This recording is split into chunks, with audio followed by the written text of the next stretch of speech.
नमस्कार, one India Hindi में आपका स्वागत है।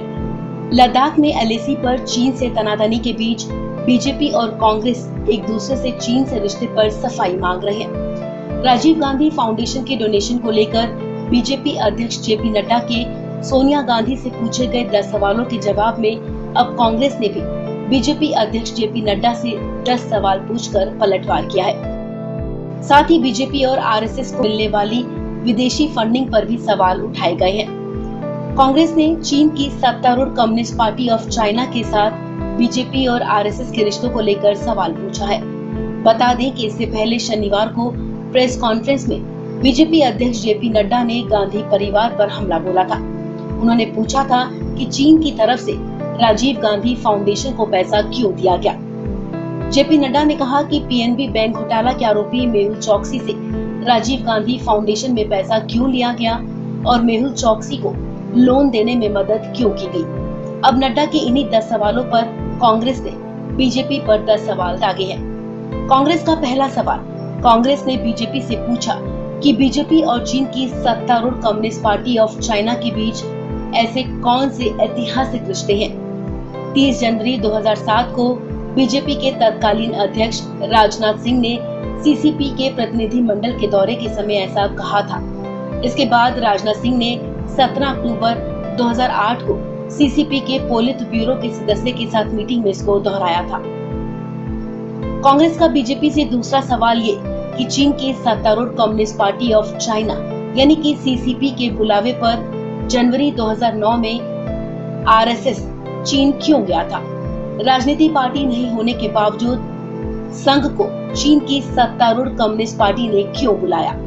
चीन की सत्तारूढ़ सीसीपी के बुलावे पर 19 जनवरी 2011 को तत्कालीन बीजेपी के अध्यक्ष नितिन गडकरी 5 दिवसीय दौरे पर चीन क्यों गए थे।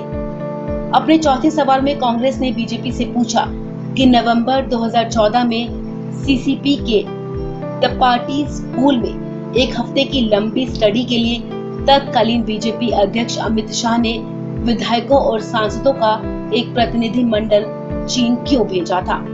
पांचवें सवाल में कांग्रेस ने पूछा कि नरेंद्र मोदी ने गुजरात के मुख्यमंत्री रहने के दौरान 4 बार और प्रधानमंत्री बनने के बाद 5 बार चीन का दौरा क्यों किया।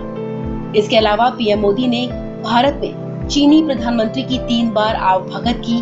क्या नरेंद्र मोदी इकलौते ऐसे पीएम नहीं हैं जिसने 6 साल में चीन के प्रधानमंत्री से 18 बार मुलाकात की। क्या पीएम मोदी की झूला डिप्लोमेसी काम आई। कांग्रेस का बीजेपी से छठा सवाल, जिस तरह राजीव गांधी फाउंडेशन ने सार्वजनिक किया, क्या बीजेपी उसी तरह आरएसएस को सभी डोनर की सूची और विदेशों से मिले पैसे के स्रोत की जानकारी सार्वजनिक करने को कह सकती है। कांग्रेस का बीजेपी से 7वां सवाल ये कि जिस तरह राजीव गांधी फाउंडेशन ने सार्वजनिक किया, क्या बीजेपी उसी तरह विवेकानंद फाउंडेशन और इंडिया फाउंडेशन को सभी डोनर की सूची सार्वजनिक करने के लिए कह सकती है। 8वें सवाल में कांग्रेस ने पूछा कि क्या बीजेपी उन डोनर के नामों को सार्वजनिक कर सकती है जिससे उसने चुनावी बॉन्ड के जरिए करोड़ों रुपए लिए। 9वें सवाल में कांग्रेस ने कहा, क्या ओवरसीज फ्रेंड्स ऑफ बीजेपी को मिलने वाली फंडिंग, कुल पैसा और डोनर के नाम का बीजेपी खुलासा कर सकती है। कांग्रेस का बीजेपी से 10वां और आखिरी सवाल, क्या बीजेपी और आरएसएस ने इंटरनेशनल फाउंडेशन, फंड, कंपनी और संस्थाओं से फंड लिया है। अगर हाँ तो 6 साल में बीजेपी और आरएसएस को कितनी इंटरनेशनल फंडिंग मिली है। इस खबर में फिलहाल इतना ही। तमाम अपडेट्स के लिए आप बने रहिए वन इंडिया हिंदी के साथ।